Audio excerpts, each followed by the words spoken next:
Say that there is a normal person. She or he sees their family, their mom, their dad, their dog. My perspective of family, I live with my mom and my stepdad. My other brother lives with me. My dad hates my mom. My older brother hates my mom, and I can't see either of them. It's not fair that any family goes through this. It breaks up your family, makes life harder, and you just don't see the world the same.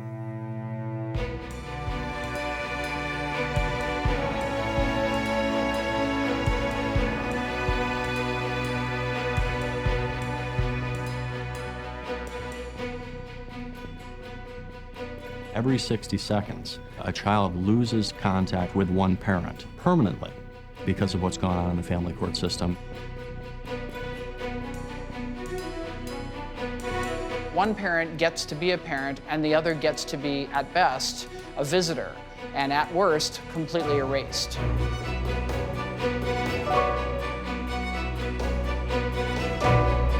It destroys lives, it bankrupts people every day, it tears children from their homes, and just so happens to be a $50 billion a year industry.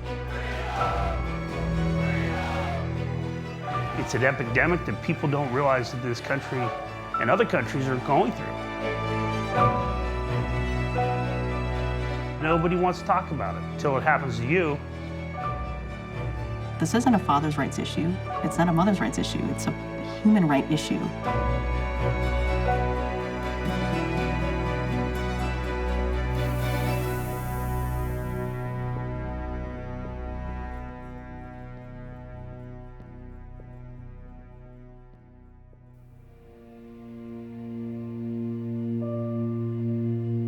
My parents' divorce was so messy that after I graduated from university, I moved literally halfway across the world to Argentina. Anything I could do to get away from them.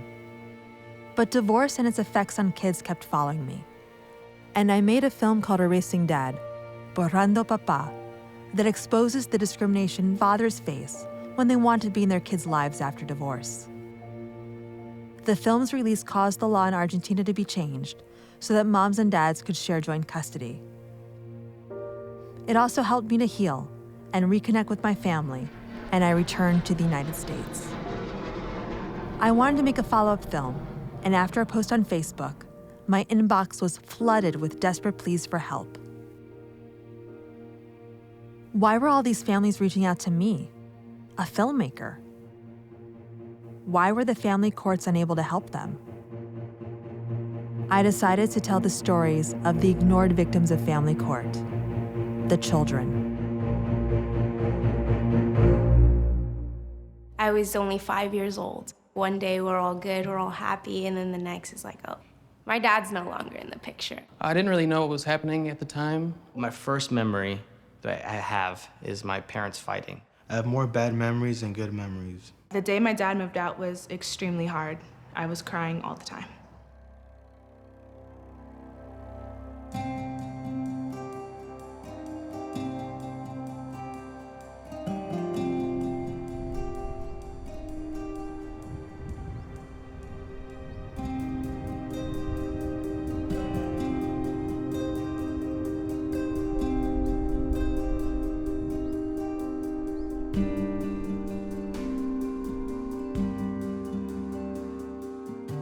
When I was born, my parents were in the middle of a divorce. So the first time my dad saw me, I was in my grandma's arms in a courtroom. My mom only had one photo. It was a picture of him, and he was holding my sister, Chelsea. A lot of me wanted to have a relationship with my biological father.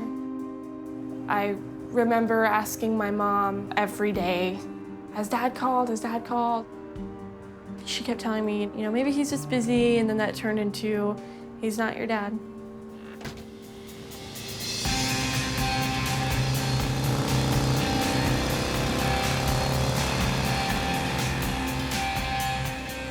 I was informed that basically he was poison to me and he would manipulate me if I was ever in contact with him. When I was reading the divorce file, though, there was a lot of things I didn't know happened. There's flaws in the system. I've never known a life where one parent wasn't missing.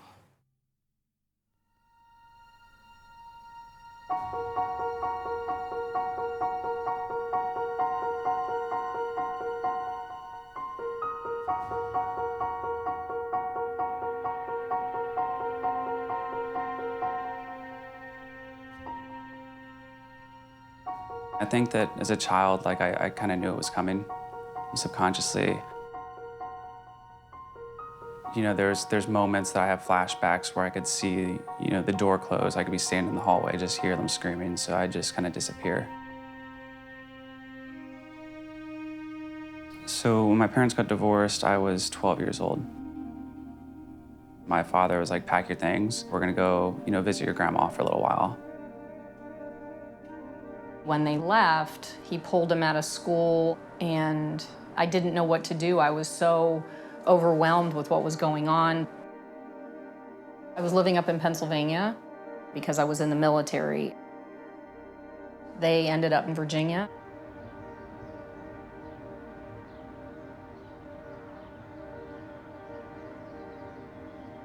Karen, my stepmom, I also call her mom, she came into my life when I was about 14. Initially, I was there practically every weekend. So the visits started to decrease every month, and then I was stopped. Sometimes it was because the children would call me and say they didn't want to come. Sometimes I would get an email saying, well, the kids don't want to see you this weekend. It was signed by my ex, but it sounded like his wife. I was just so confused. It really felt like she didn't want anything to do with me. I can't even really answer why the whole thing happened. I was never on drugs. I had no criminal background. I had no psychological issues other than being heartbroken because I lost my children.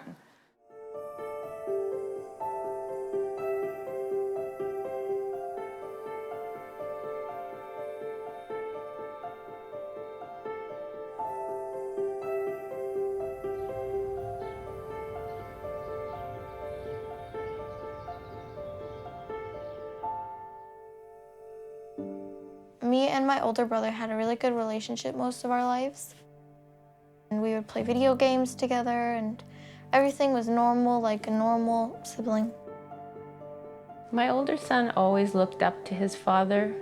My ex-husband and I separated, and at that time, my son realized that if he didn't side with his father, likely he wouldn't have his father in his life.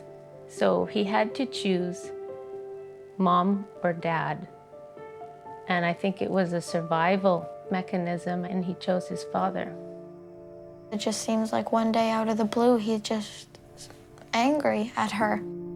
He would come home from their dad's and say I was horrible and demand whatever their dad wanted at the time. Then he would always say, like, I want to kill her. That wasn't my son, but he was being so influenced that that's how he had to act towards me. Oftentimes she just starts crying on my shoulder, but I don't know how to help her.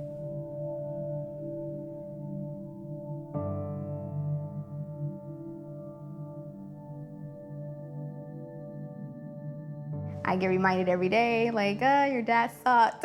My dad and my stepmom sat me down and discussed with me how awful of a person my mom was. I don't think my mom wanted me to have any contact with my father. Growing up, I learned to hate him. As I got older, my dad said, you owe your loyalties to me because I've been here for you and your mom hasn't, and your mom left you. It's a constant reminder because I am my father's child, so.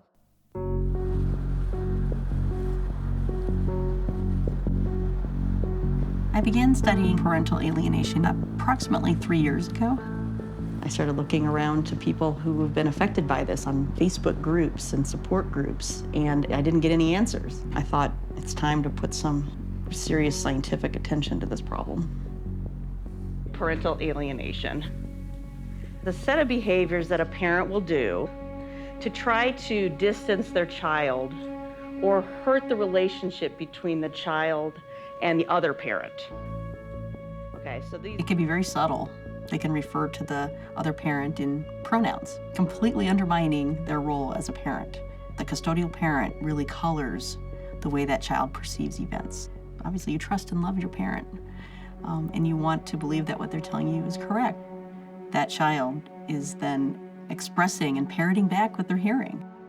How many of you have had it happen to you? Just by a show of hands. That's about, I'd say about 40%. I ask this of every class that I teach.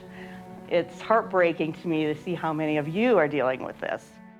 I was trying to estimate the scope of the problem, and we conducted a poll in order to do that. 13% of these adults reported feeling alienated from one or more of their children, and what that comes out to is over 22 million American adults are feeling like they are being alienated from their children.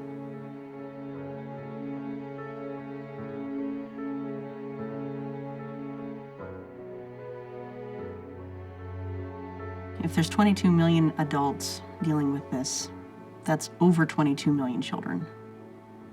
And the mental health consequences on that child are severe and long-lasting.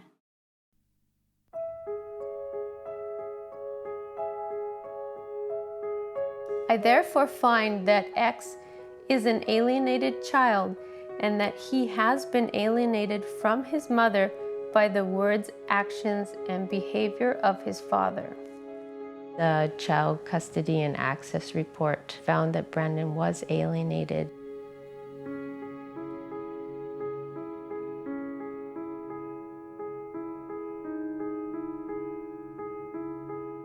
I knew something was wrong before that. I just hadn't heard of a name for it. The judge did take away Dad's access for a month as sort of a warning because of behavior that was going on.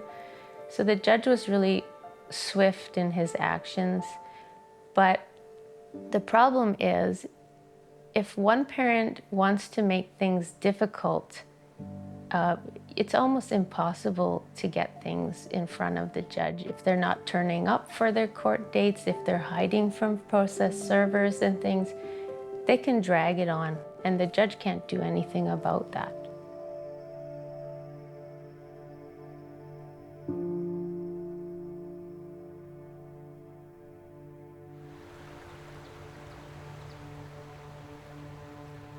I've went to about 4 counselors. The counselor, he asked us to draw a picture of how we felt.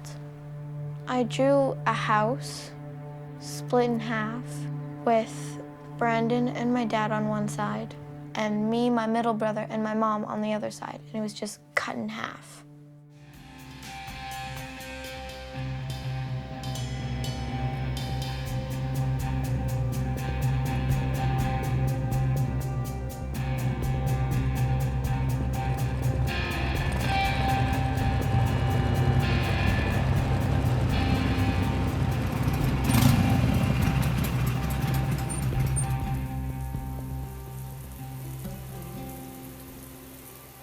I ended up leaving high school in my second sophomore year and went to beauty school at 15.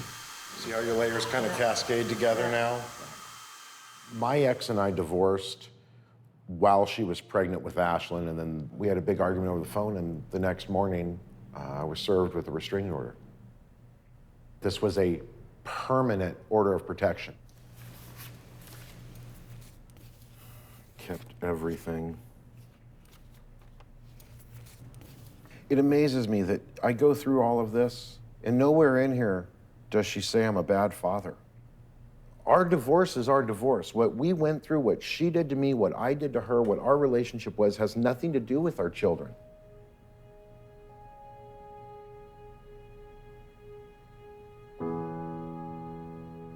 Your Honor, I wish it to be known that all I am after is to have unsupervised visitation and joint custody of my daughters. My children are very important to me, and I am very important to them.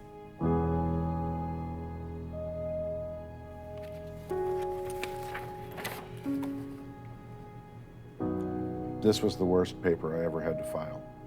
He's scared to continue any type of attempt for visitation because of some threat. I feel it's best to withdraw my petition for visitation.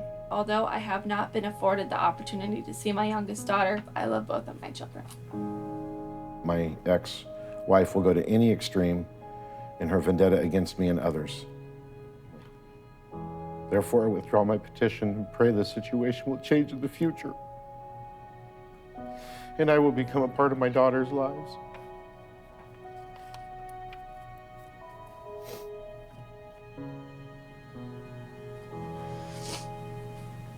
It's just hard because you're, reading a letter that your parent feels hopeless.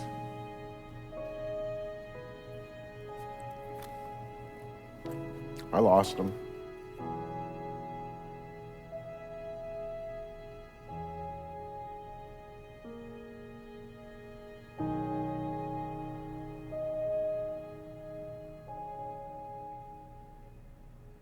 Here, I don't know when's the last time you've seen this. Peanut head. I mean, they're just pictures of his life. Look how cute you were, though.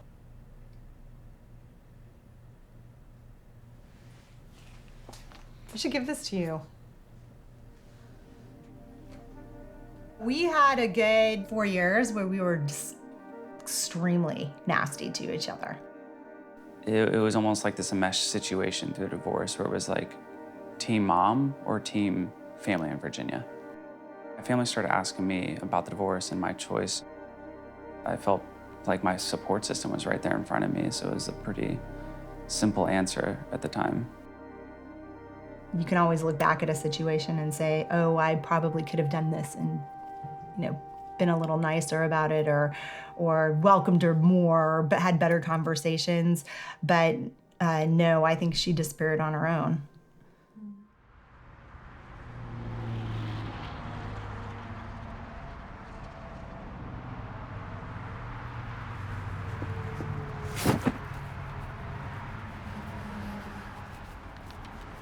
Ow.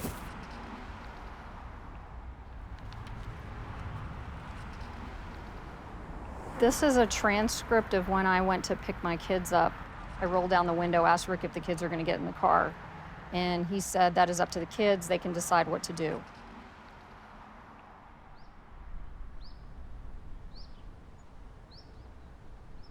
No, they do not have to come to the door. They don't, yeah, I think they do. They are old enough that they can express their wishes to me directly, and I can express them to you. I'm not the one who's telling you can't see them, hon. It's not me. It's never been me. It's them. Really? Okay. You ready to go? Sure. All right. Cheerio. I was calling the police, I called the courts, I called whoever I could think of to help me, and they were like, "Oh, no, sorry, there's nothing we can help you with. Unless they do something physically harming the children, we can't intervene with this." I just went through all these emails, and this is all the stuff I had to provide to the court.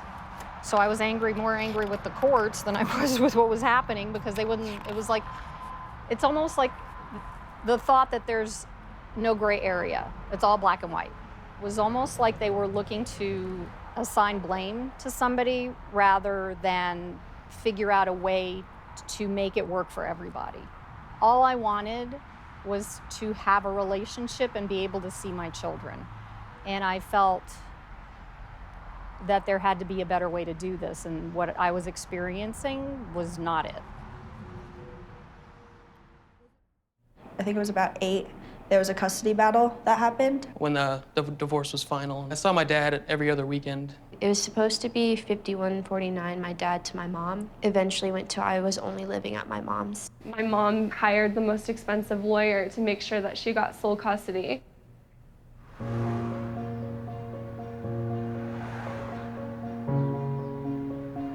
The family court system is mandated to work in the best interest of the children. But what actually goes on behind the closed doors of family court? If you watch any of the law shows, you come in today and you're in court tomorrow.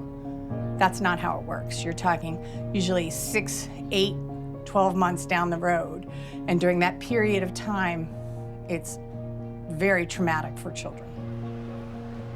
Too many cases, not enough judges.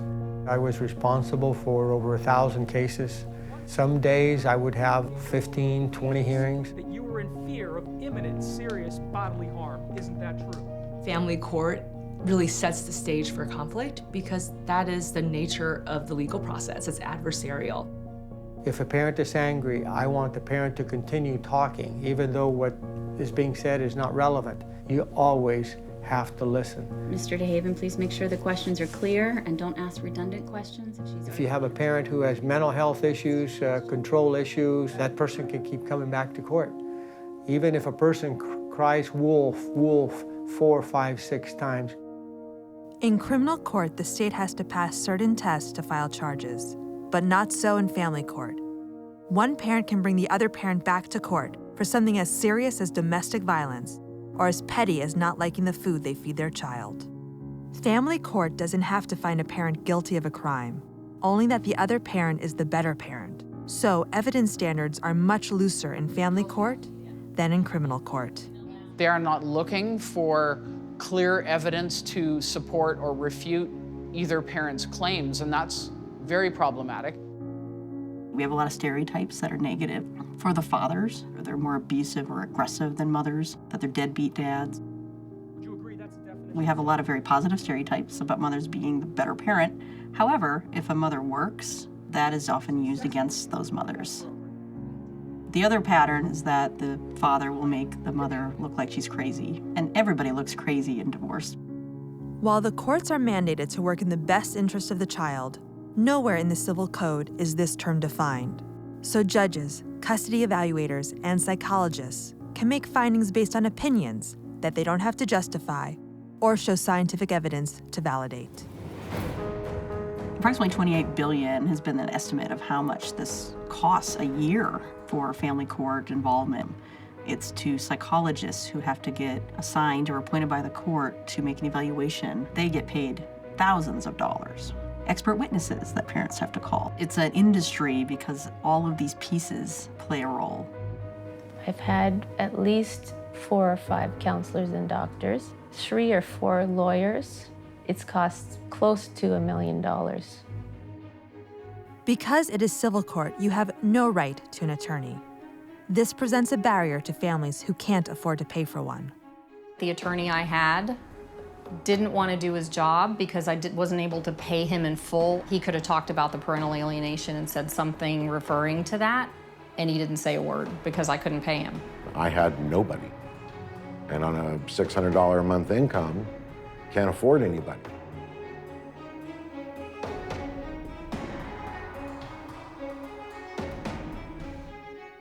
How is destroying a parent financially and emotionally in the child's best interest?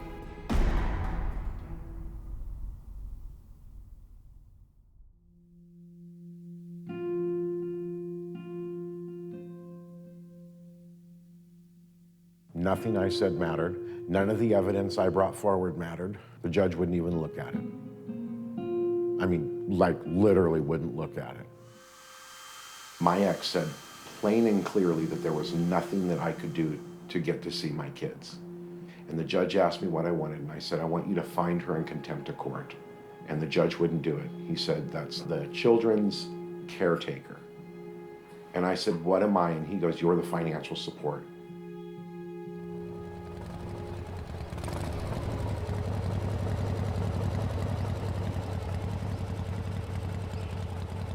I get a phone call from my ex. She said, your children want to see you. They want to be in your life. And I said, how soon can you come over? When I first met my dad at 10, I remember pulling up in the car and he was like smiling like ear to ear.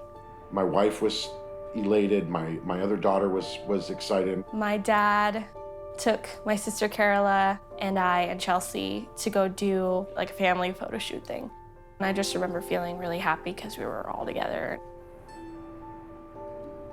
God, it was such a blessing.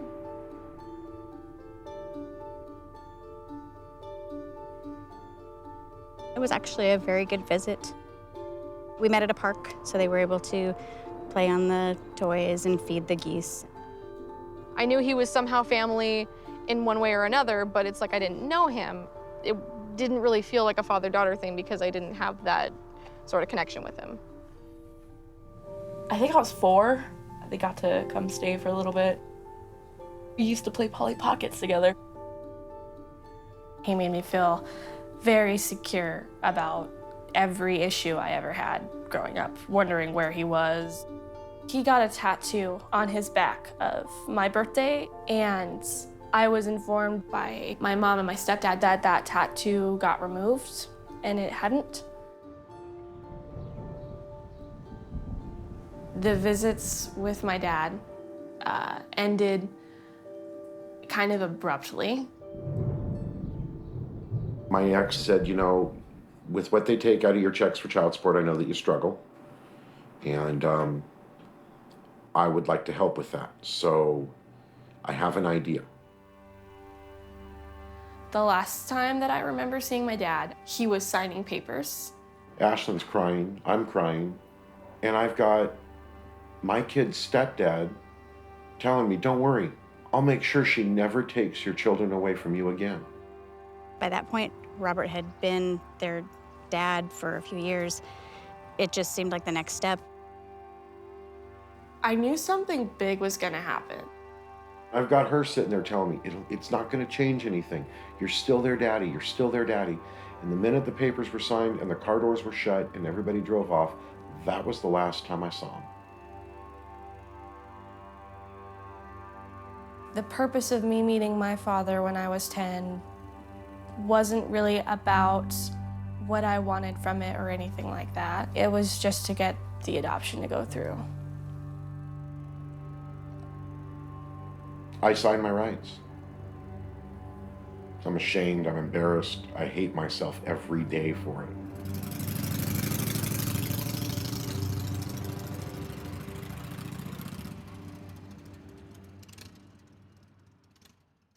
It sometimes felt as if my parents wanted me to choose sides. Like, they'd be like, what do you think? They basically left it up to us whether we wanted to see him or not. To pick a parent at 5,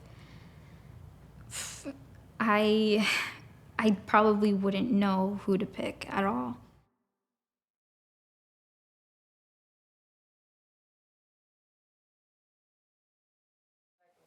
His knees are. Oh, yeah. That was Mom. Go wave.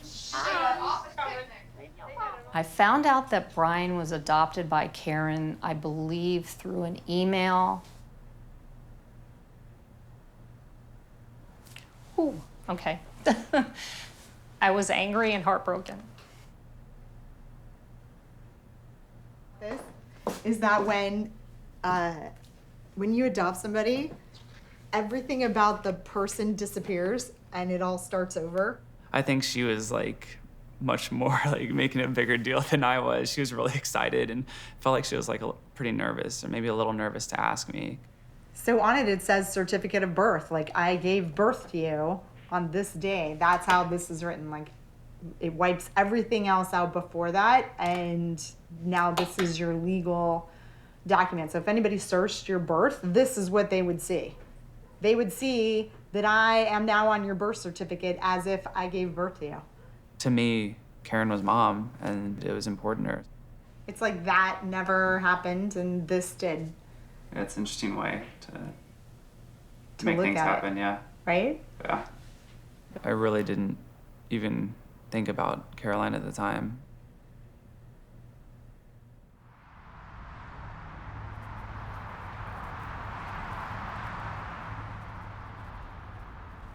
This is a card I sent to my daughter that I took a picture of so she would know that I sent it. And I did that with many cards that I sent them. This was a photo that was taken when she was little. Oh, God. All right. The adoption paperwork for Katie. I received an email from Karen saying that Katie wanted to be adopted also. By that point, she wasn't talking to me anymore, really. She didn't want anything to do with me.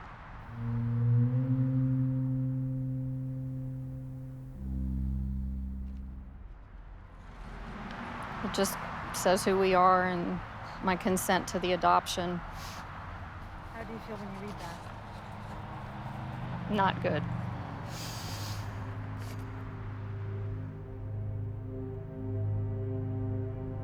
My daughter testified on the stand and said that she didn't want to see me.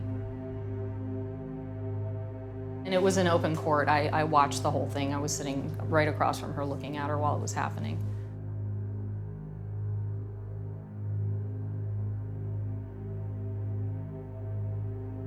As soon as society and the legal system starts to ask a child, who should you choose to live with? Who would you like to live with? Then right away, they are asking a child to make a choice about who's a better parent.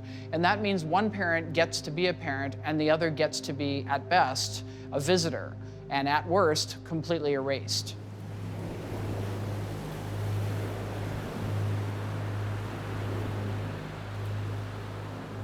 Like I would just say, it's just easier to not talk to her, and it was just such an easy decision. And in reality, there's no way that a decision like that could have been easy. So in turn, that's how I started building my walls. They're like screw you walls, like no one's getting in here. As a kid, we just don't want the stress of having to figure all this out. I think the parents a lot of times aren't even conscious of the conflict they're creating for the child or the way they're manipulating them. One of the concerns when you interview a child is they come into a stranger's office in an uncomfortable setting. They've been brought here by one or the other parent. The other one's sitting out there. They feel incredibly conflicted. And so I don't know that we get accurate information from children when they come in. I just want to see my mom. Sophie, do you want to go see your daddy? Can you tell me why? Because I don't.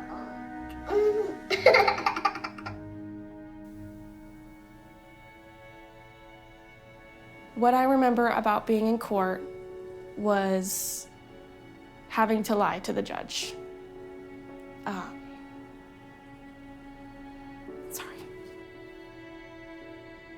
I had one case that sticks in my mind where the child wrote me and told me that all of the things she had complained about in detail had all been a lie.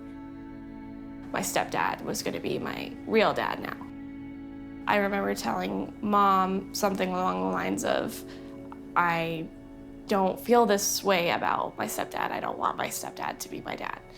And she told me that basically that was too late to say that, and it was out of my hands at that point. I was scared, to be honest, so I lied. And I said, yeah, I'm okay with this. I'm comfortable with this. This is what I want. And I felt a lot of guilt for that for a long time.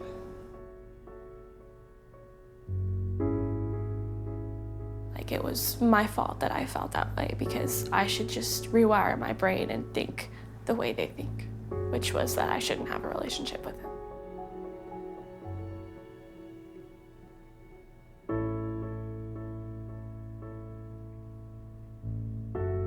I started smoking when I was 12, cutting myself regularly. I don't recall any kind of follow-up or checkup. I was never talked to by a social worker or a psychologist on anything about it.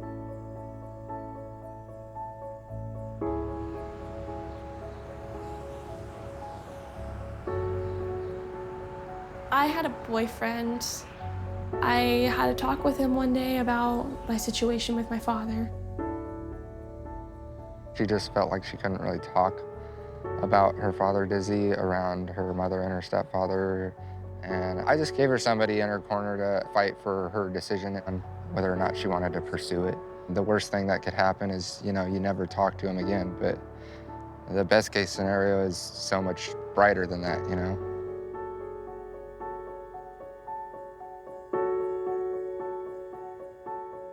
I contacted Dad. I was on the phone with my dad for the first time since I was 10, and it was like the most crazy feeling.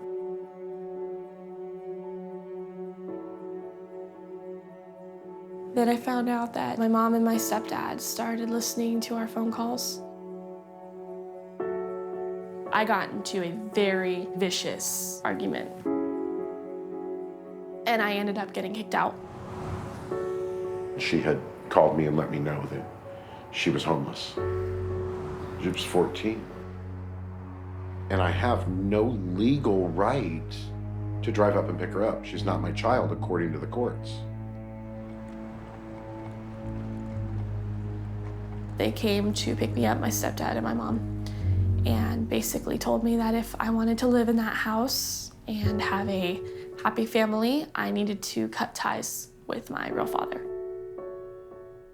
The family kind of changed after that. Things were different. People weren't really acknowledging me. People were treating me poorly. I felt like I was the enemy in my own house.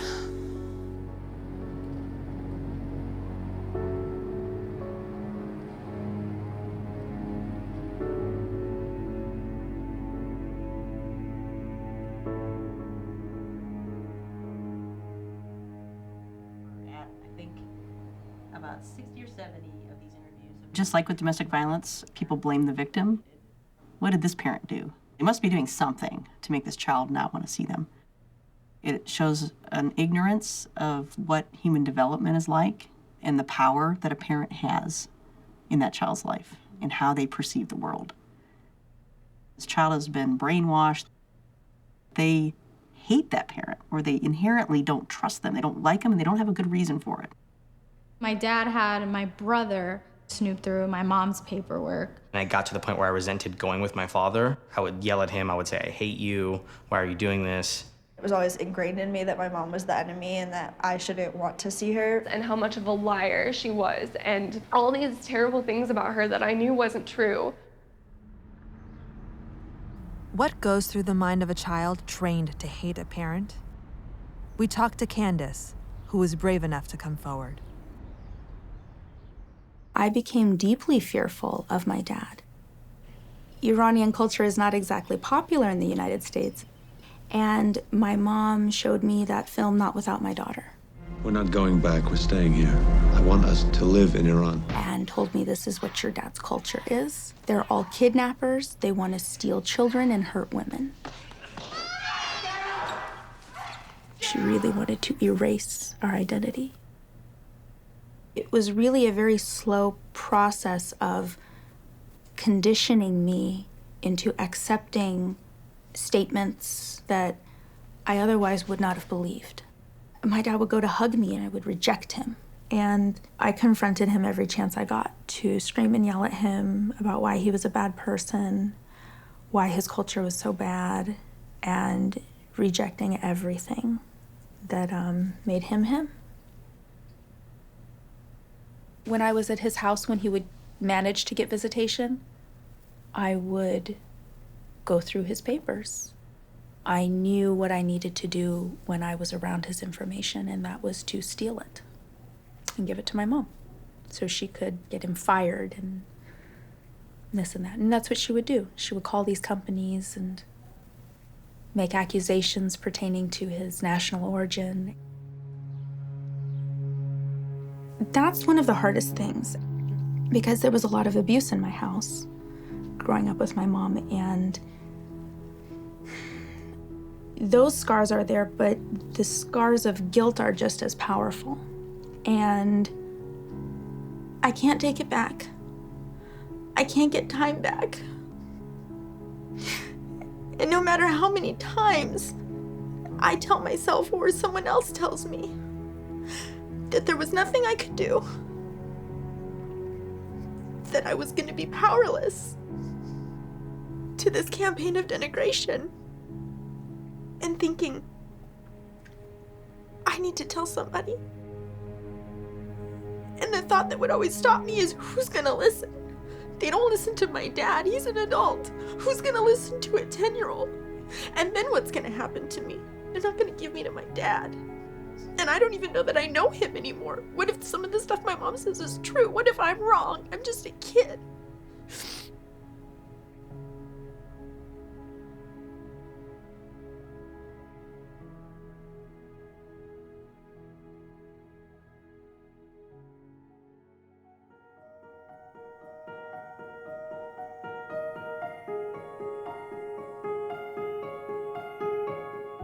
After half a decade in family court, a drastic ruling. No contact between the father and any of the children until family therapy had been completed. As the courts often don't diagnose alienation, the judgment made the local papers, which published the entire 120-page ruling.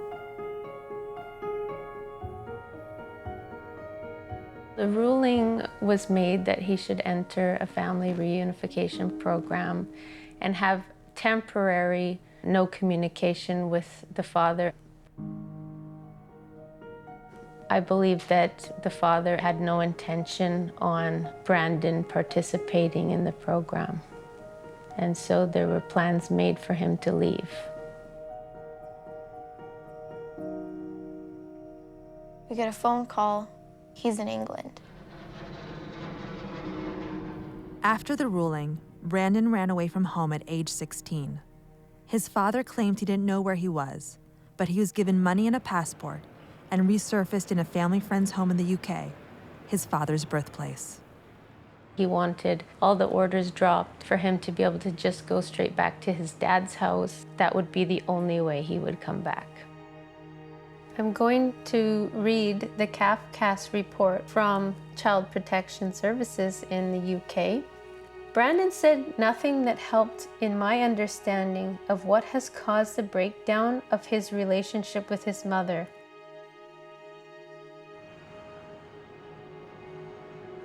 The judge in England decided that he could stay there and he would be made ward of the court and that she could not force him to get on the plane to come back. What a stupid judge. Like, you basically just ruined my life.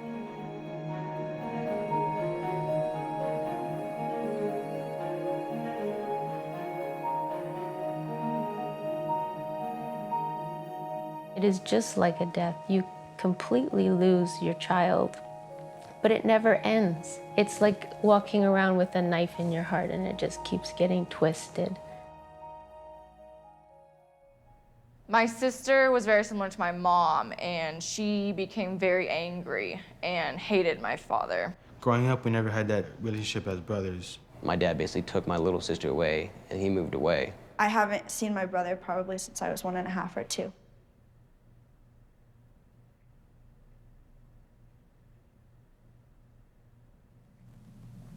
After I hit like 5, I didn't see them again until she was 18. I just remember when my dad got a phone call from the two of them, orchestrated by somebody else, saying that they didn't want to see us anymore, and I took it personally. I had this like permanent idea that my sisters didn't want to be in my life. I tried to reach out to Chelsea on like 3 separate occasions, and she told me she didn't want anything to do with me. Did she give you a reason? She didn't give me a reason. I never knew that.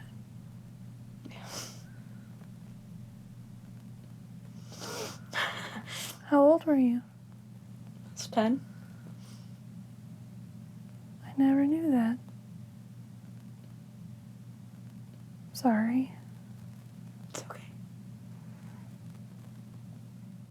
What did your message say? I'm Carla, your little sister, and I miss you.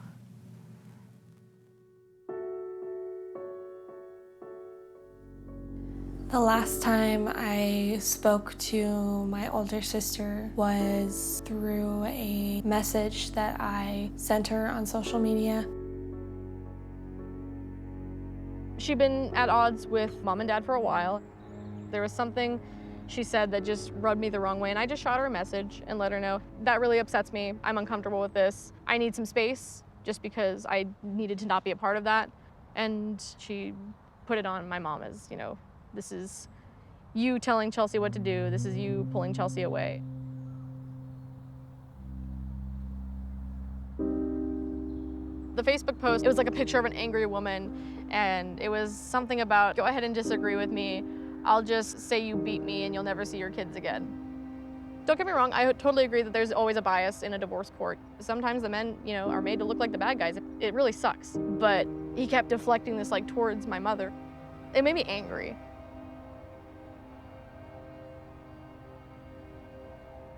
And I let him know, you know, hey, I don't appreciate you talking about me like this. I don't appreciate you talking about my mother like this. You know, I'm my own person. I have my own life up here. You know, I have Robert who's raised me, and I consider him my father, and I'm sorry, but that's that.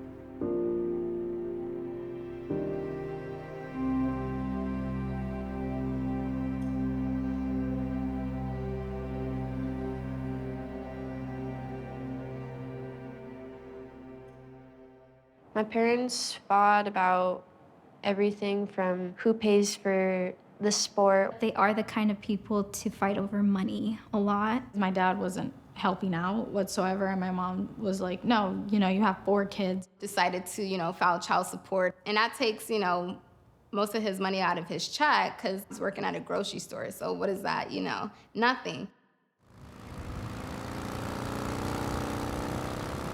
I was childish, immature, and angry. You're not going to let me see my kids, I'm not going to give you the money. And it took them about 3 or 4 months to find me and garnish my wages. And I got $12.45 that paycheck, $2.05. This is my favorite. I got a paycheck for 0. I paid her off, and now I'm paying California off. The money that I'm paying goes directly to the state. You know, I mean, it could go for anything. I mean, garbage collecting, pothole repairs, I have no idea. I just know that the state continues to take money. Not a dime of money that I pay out to child support goes to any of my children. Not a single penny. I owed so much because they charged such a large amount of interest that it just built up and built up and built up.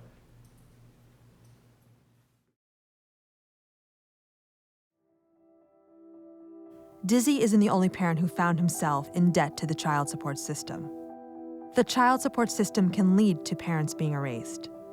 Child support creates a financial incentive for parents to fight for more parenting time. In many jurisdictions, more custody time means more child support, with even 1 extra night making a huge difference. States also earn more federal dollars to enforce child support. And if shared parenting means no child support, then there is a disincentive to grant joint custody or to make it the default option. A parent can lose their driver's license, passport, and even be incarcerated for not paying child support. But because it's civil court, you have no right to a public defender. And the worst part? In many cases, the support doesn't go to the kids. The state keeps flat fees, percentages, interest payments, and will hold on to all of it if the custodial parent receives welfare. The billions of dollars spent on child support enforcement could be spent on programs that help families, like mediation, mental health services, and enforcing custody orders.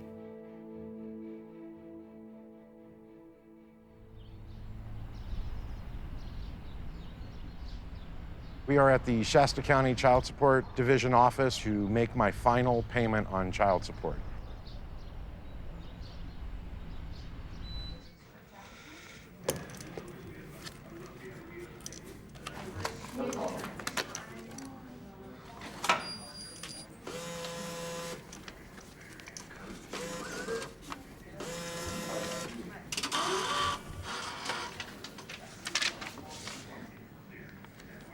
That's it.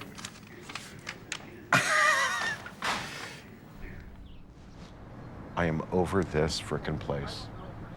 And if they weren't so nice, I would drop 2 fingers up at this building.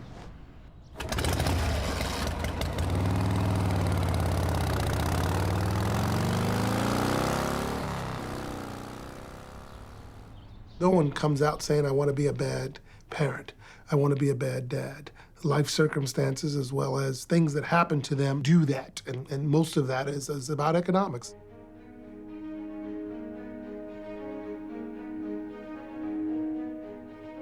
You know, we have to change our perception and our vision of fathers.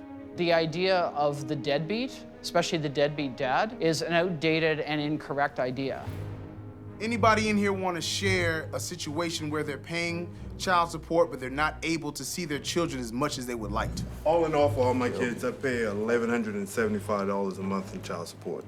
And I have seen my twins 2 times in 9 months. I wasn't able to really put up much of a fight in court because I was making $30 every 2 weeks. These fathers are not deadbeat, they're dead broke. When I speak to some men who vent their frustrations about the child support system and why they're angry, I explain to them that child support is a business. If you don't pay your child support, you're gonna go to jail.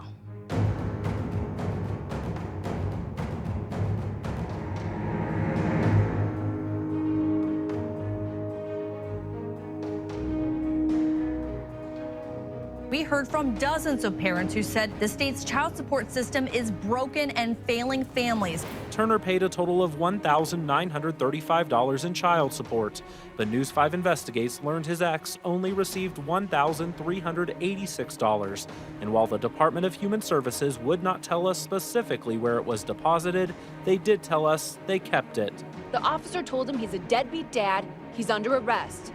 The system of child support and how we put that into place are barriers to successfully having fathers involved with their children's lives. That's not the intent, but that's certainly the result. They hold your passport if you're back behind on child support. They take your driver's license. And CDL too, right? CDL. And they take your driver's license. How you gonna do that? Registration on your car? Yeah. Cause you back on child support. Yeah. I'm a parent, married, 2 children. And my responsibility as a parent never goes away whether or not I'm working or not. You can't have a child and not take care of your responsibility. When it came to Walter, my brother's situation, my mother them had rescued him several times. From? Picking up his rear in child support. Okay. They paid it up, caught it up, and he would always get back behind again. And even when he was continually paying. Walter may have been behind in his child support payments, but he was involved and active in his children's lives. His children were staying and visiting him the weekend that he was actually murdered. The other big story we're covering tonight, the police shooting death of an apparently unarmed man.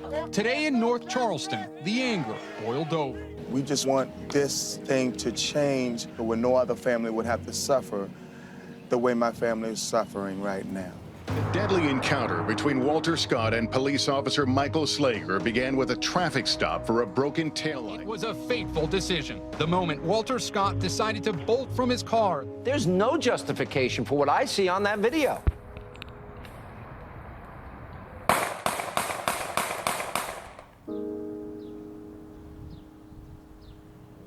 I don't know why Walter ran.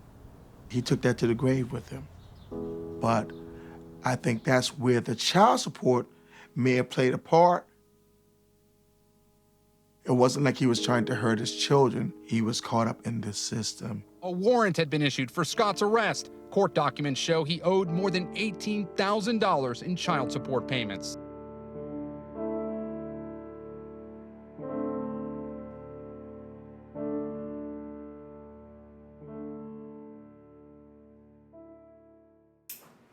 Can you get a court-appointed attorney to represent you in a child support case? No. Only in a criminal case. It's about access. Access of money. But does the judge give the father information about what his rights are as a father. Like 40 people in there, he moving cases in and out. He ain't got time to educate you. And you have no idea that you could get joint custody, shared custody. That's not their job. The ultimate goal in family court should be what? The child's best interest. To preserve the family. Yes. But if the dad is not in the child's life, how's that preserving the family? Because I don't think the current system is created to preserve family. No, it's not. I think the current system is created to make it more punitive to parents.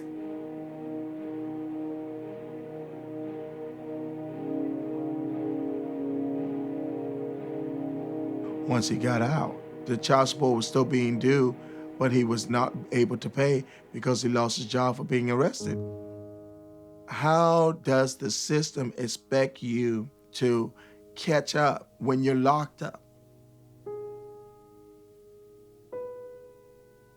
He'd already been arrested twice prior to him getting murdered. I believe Walter was not a deadbeat dad. After paying thousands of dollars back, then still being behind, there was no catching up. So what do you do? I don't think a man should have to die or feel so upset about the child support system that you don't care and you're gonna run for your life.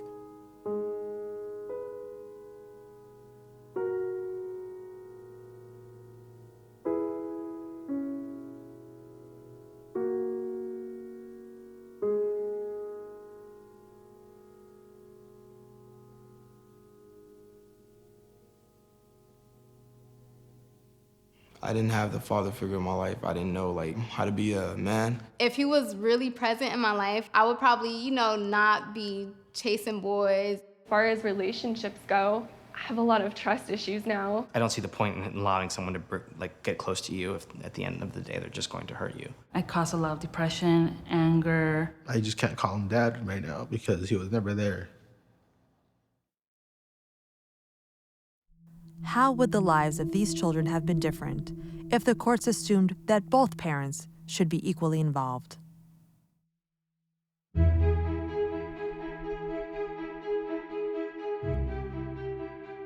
A new bill making its way through Lansing would make default custody 50-50 for both the mother and the father following a divorce. Public support for it is huge. The legislators told me that they had more calls to support the shared parenting bill than they did the football stadium. This bill sets the stage so a child, which is in their best interest. Residential responsibility is the best for the children. It presumes both parents are fit. We need more clarity in law to support what is best for children, shared parenting, and this helps move in that direction. In any family, whether it's a man and man, women and women, it doesn't matter. There's a yin and a yang, and that's what makes a family work. Put in there your research. A default shared parenting plan would be when two people are separating. It would be presumed that both parents will have an equal role in terms of decision-making and custody with their children. If there is abuse or some other problem, then you would have a custody evaluation happen. We now have abundant research that shows that children do much better if they have shared parenting. It's even more important for children who are going through divorce to have a healthy relationship with both parents because it buffers them from the conflict. We just assume that children who move 50 times a year would be more stressed than those who live only with one parent. The packing did suck, but I got to see them every other week, and now looking back, I appreciate it a lot more. I am convinced that the Swedish system where you don't have any money to gain from a divorce is beneficial for children. We have a system where very few separating couples go to court. Most people just solve this between themselves. We have this form. It's an agreement that we share the custody of our son. You just print it out, sign it, and send it. We don't have to go to court or hire a lawyer or anything to do this.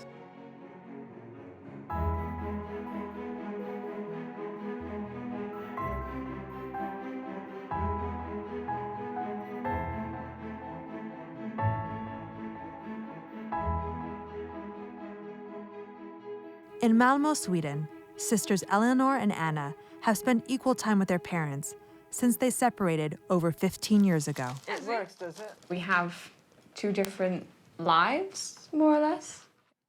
You know, you have your life at mum and your house at mum, and then you've got your life at dad's. I find that really fun.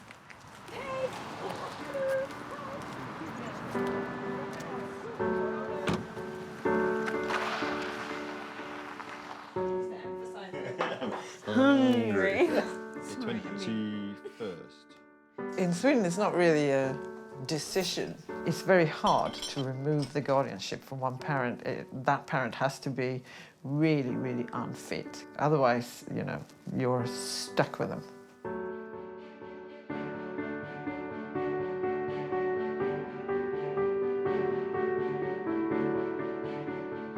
What parents discuss in Sweden when they split up is how the children should live more than money. It's obviously not perfect. If one of the parents doesn't want to cooperate and makes it difficult, then they're always going to do that. But if the basis of the law is going to be split evenly and both parents are going to be involved, then at least you have a better starting point. Think about the child. It's not just what you want, it's what they're going to grow up with and what they're going to have. And this is their life too, it's not just yours. Great news is also that if the marriage itself was more conflictual, but you learn to get along better afterwards, kids do much better. If default shared parenting became the norm, the legal system could be more focused on things that really are significant, documented child abuse cases. It would be wonderful if people thought, this is sort of where we're starting, and only if we prove that we cannot do it, that's when we have to move to this adversarial process.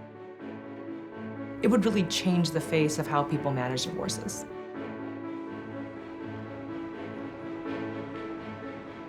When parents can't reach an agreement on their own, mediation can provide an alternative to a courtroom trial and help them work together in the best interests of their children. My theory on litigation is if any custody case gets in front of a judge, there is a mental health problem. Either one or both of the litigants have mental health issues, or possibly the lawyers do. If you spend 2 or 3 days saying everything bad you can think of about the other person, and I award some sort of a joint custody arrangement, it's hard to undo the damage and have people walk out and parent together. Baltimore County decided to put on court staff, mediators who worked just in the courthouse, just doing court mediation. I don't know of another court that has on-staff mediators that can provide high-quality outcome. She'll make some recommendations to hopefully assist the family in resolving it amicably and without the need to try the case in court. I've seen it many times where parents go in angry, aggressive. Tell them that they're Yes, drunk. you do. They know Stop. you are. What is it that would help you to move forward? And by the end of a mediation session, they're actually helping each other. I mean, at the end of the day, you'll have a trial and a judge will make a decision. Somebody always feels like they won, somebody feels like they lost. They don't buy into the outcome. It's not the best way to get to a good result. You want a child to have as good a relationship as they can have with both parents. And you want it to be as smooth as you can make it.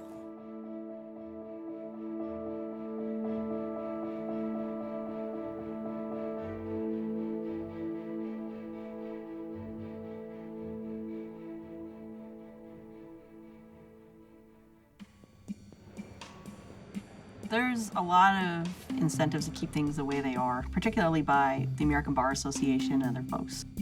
There's a lot of money in divorce, and with shared parenting, there's less conflict, fewer billable hours. Pay up and you're on your way to getting rid of that vermin you call a spouse.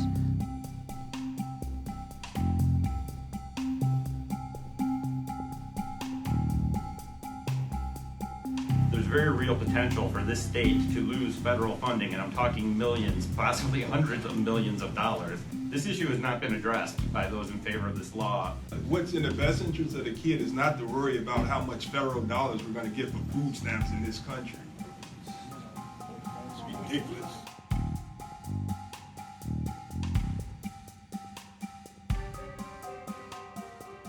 I represent the Family Law Foundation. The foundation is respectfully against the bill. In Florida, when the bill advanced through the Senate and the House and was on its way to the governor, the Bar Association spent $110,000 to hire emergency lobbyists to defeat the bill. In North Dakota, they've been sued and lost because they misused $70,000 to run an advertising campaign against the shared parenting ballot initiative.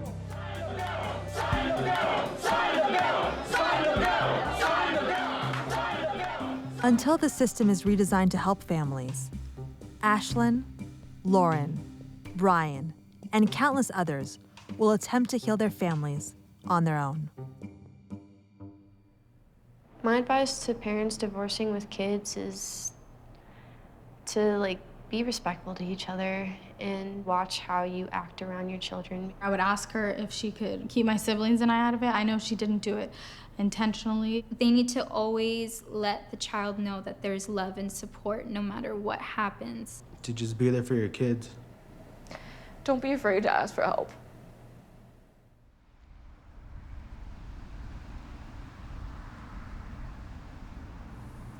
By the way, I have a new line of essential oils I'm carrying now, geared for beards. I was right in the middle of doing a hair color. I turn around and here's my wife Kelly and my other daughter Caroline, and then I saw her. And he dropped his hair dryer and just ran to me. And we both started crying, and the whole salon started clapping. Like everybody knew the story. It was like a scene out of a movie.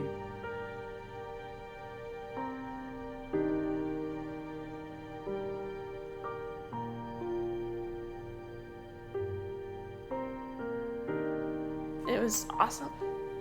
It's probably one of the best moments of my life.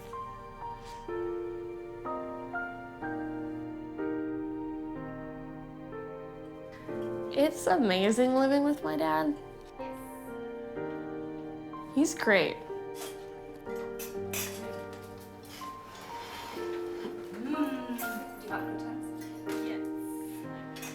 He is someone that I can always talk to.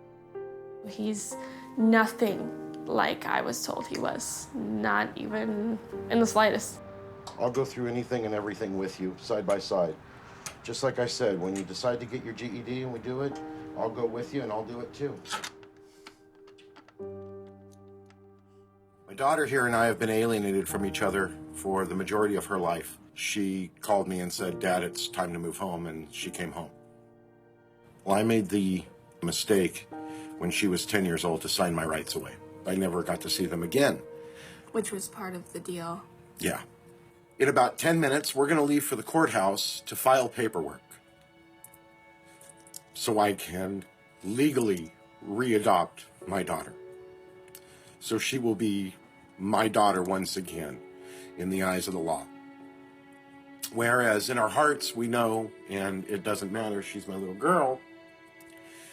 If something was to happen, she wants to make sure that myself and her stepmom, soon to be on the paperwork, her adopted mom, will be the ones to make those tough choices if they ever need to be made.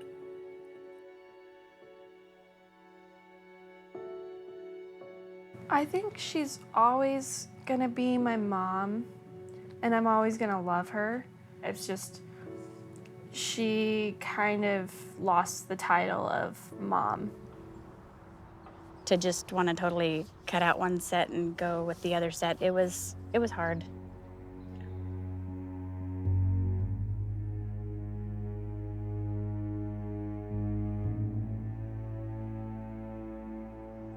After a while, I felt like since I had kind of done a similar thing, maybe I just need to back off and give it some time and go from there.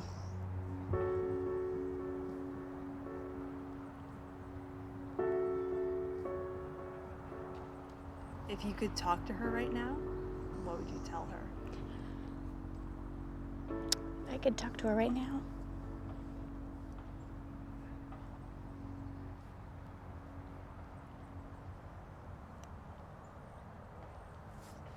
don't even know what I would say. I would just be so happy that she's talking to me. Sometimes when you see children as they grow up choose a side, perhaps even going towards the parent that they didn't grow up with and rejecting the parent that they did grow up with, what they're trying to do is avoid conflict. It would be great if they could find a way to have relationships with both parents, and as they grow up, be able to explain to both parents, I'm not getting in the middle of this, I'm going to have a relationship with both of you, and I don't want to hear it, basically. But I don't think that all children feel that assertive even as they grow up.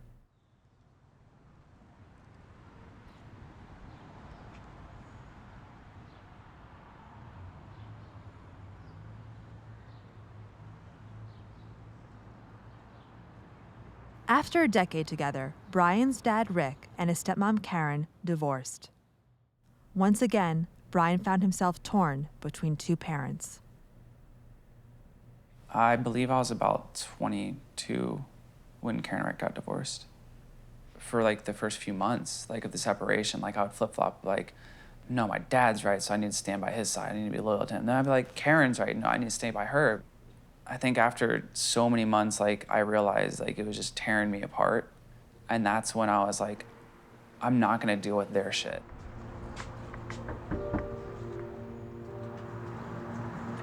Hey, baby, how are you? I think that's probably why, like, I was able to have that relationship with Caroline as well. It's like I could choose this route of what some people would call loyalty, or I could choose the route of having my own independent relationships. And your sister was sitting in the back seat. Guess who that is? Well, it's a good-looking kid. Yeah. So I'm guessing me. Now that we do have a relationship, I look to try to find some of those good memories, and it's been proceedingly difficult. Seeing these, I feel like I don't remember any of them. It had nothing to do with you. I wanted to get down there, and there were times where your dad and Karen would tell me that either you didn't want me to come down or you had stuff going on. I wasn't able to force myself in there because they wouldn't let me. I think that where I sit is like the child. I wanted you there to have someone nearby, knowing that I could go there when I was ready to. You know, does that make sense? Yeah, I didn't know that you felt that way. I didn't think you wanted me there. I can understand what you're saying. And I get it. I mean, you have to, as an adult, you're thinking about like taking care of yourself and trying to figure it out and move on. It's like, how far do you push?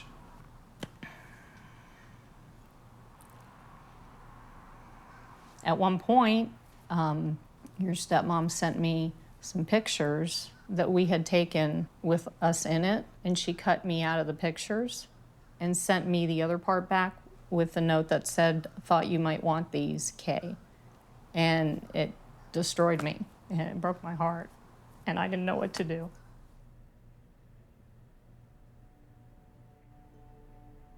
It's not like I cut her out of him, because obviously in the photo album there's lots of pictures of her. The people that I was with were just like, oh, we'll just throw them away. And I was like, no, that's kind of weird. Like, I'm just gonna send them back to her.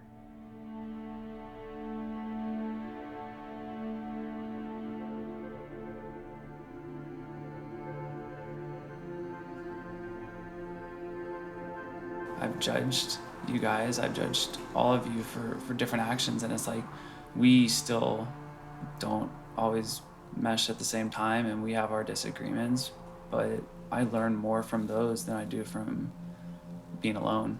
And I don't like that more than having to go through it and just forgive and move on. Life right now is just forgiving and moving on. It's so much, like, it's so much easier just not dealing with people's shit. Yeah.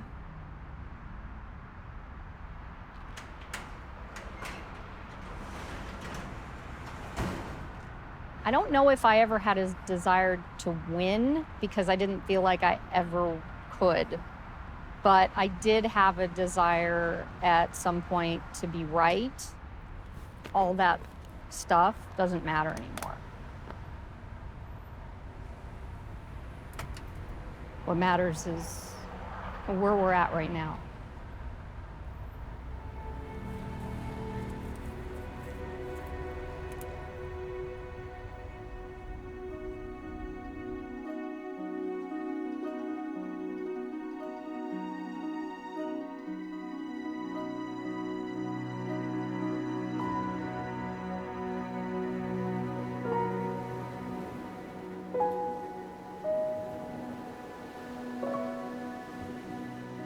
I think that was the best thing that happened to me in a really long time. Hearing you call me mom.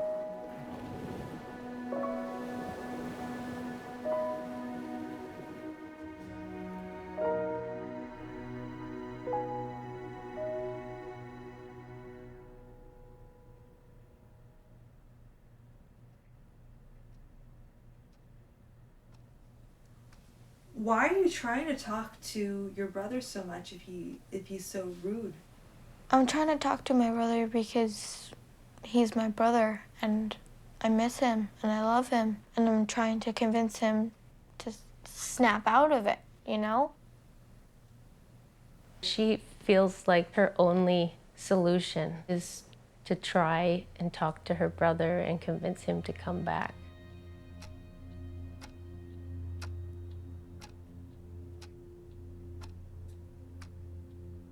My actions do not put me in the wrong, as your mom has caused me so much trouble over the years. I want a relationship, but if you cannot respect that I don't want anything to do with her, then we will have to wait until you're older to talk. I said, it kind of seems like you hate mom more than you love me. I did have to grow up a bit faster and cope with all of these big words like alienation. You can tell mom that I now have this conversation of proof that you've been alienated against me. I think I might send this to my lawyer because I'm not alienated, you are. I said, why can't we just be normal siblings and talk about normal things? Even though we aren't normal, why can't we pretend like we are?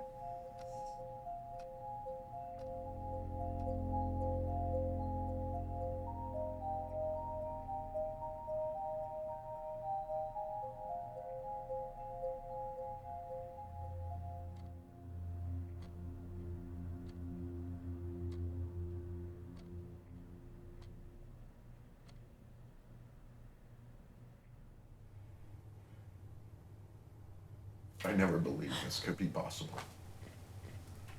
To be here today.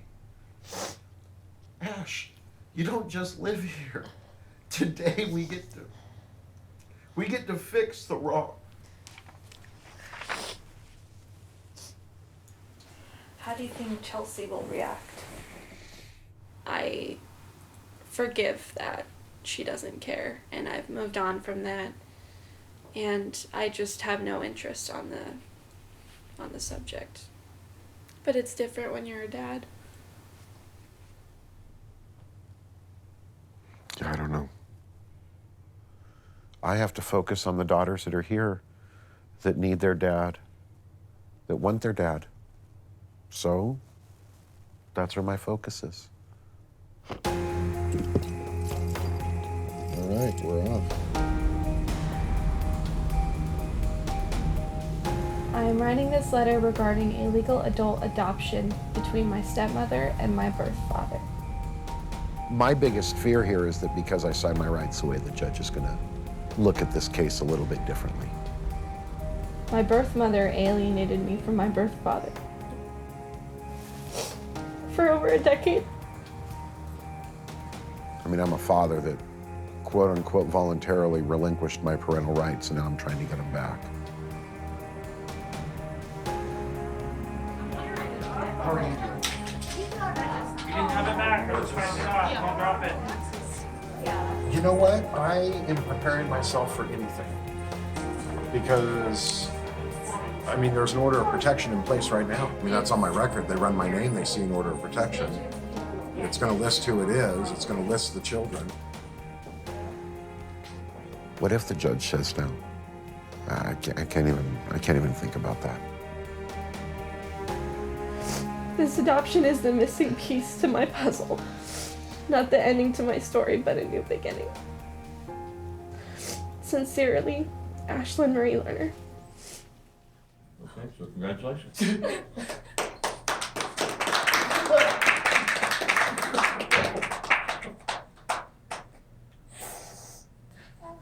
Thank you, Your Honor. I'm glad you all got back together. Me too. Thank you. Thank you. How about a picture? You know, I do recall this Lerner case. I think I may have had him in front of me when I was in my family law assignment. It was a very emotional adoption. I love him so much. It's interesting that Ashlyn told me one thing that bothered her was that nobody ever checked up on her to see how she was doing. You know, in family law, we only address what is in front of us. We don't go check up and say, hey, how did that work out? We don't, we're so busy and there's just no avenue to do that. We expect if people are having problems, then they are to bring that issue to court so we can address it. What if getting help to reunite with your erased child didn't depend on you going back to family court, hiring a lawyer, or navigating a complex legal process on your own? What if all the resources spent on child support enforcement and adversarial court trials were spent on promoting shared parenting, affordable mediation, and access to mental health services? Until then, children like Ashlyn, Lauren, Brian, and Candace are reaching out to erased family members on their own. With no help or resources, the results can be bittersweet. It's weird when I think about the fact that Ashlyn and I don't legally have the same parents. But I know she's still my sister. Filming these kids has taught me that even if a parent isn't perfect, and none are, erasing a parent does lasting harm. We need to stop assigning blame and start helping parents to be in their kids' lives. It has been 8 months since I've seen my children. It's been over 4 years since I've been able to hug them, hold their hand, or take their picture. I haven't seen my sisters for 4.5 years. I haven't seen my daughters for more than 5 years. I haven't seen you in almost 2 years. My son here, who's 3 years old, has not been able to meet his 2 other siblings. They went to me when I was a baby. We wanted to tell you how much we miss you. I want to let him know how much his dad loves him. I just wanted to share some of the pain that I felt. Te extraño mucho. I love them, and I'm here for them. We were best friends. Je t'aime beaucoup. I want you to come home. And I want to just see your smile again. And I'm sad to say I'm an erased mommy. I'm an erased dad. I'm an erased sister. And I do believe that one day we will reunite.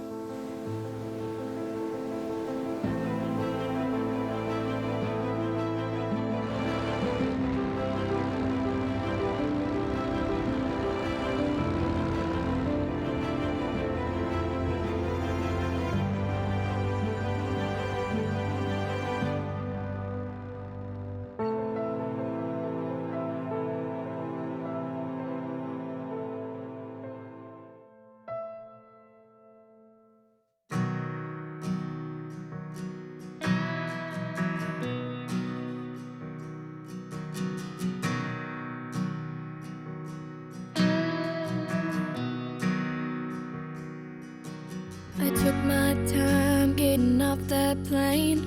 Thought to myself, is this a good idea or just insane?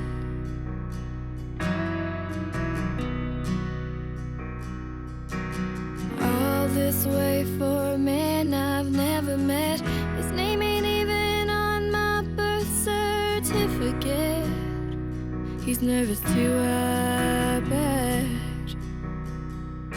So much inside me I would like to say, but I'll just say,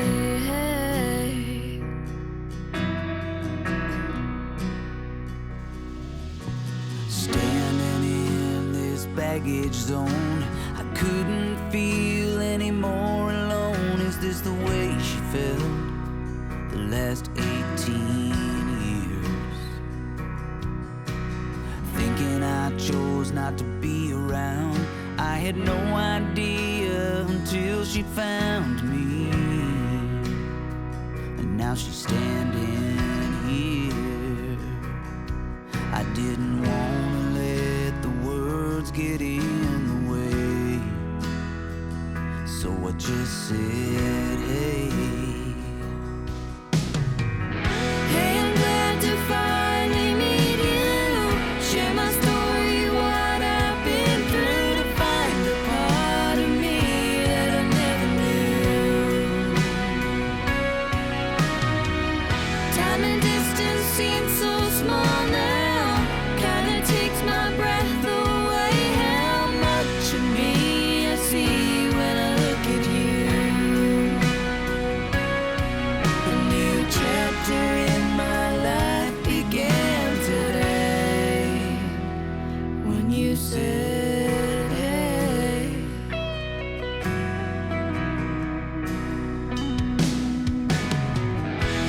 I know that this must be so hard for you. I think it's so brave that you asked me to. I wasn't sure of the right thing to do till I heard that little word, then I knew. Hey, I'm glad to finally meet you. Share my story, what I've been through, to find the part of me that I never knew. Time and distance seem so small now. Kinda takes my breath away. How much of me I see when I look at you. A new chapter in my life began today when you said, hey.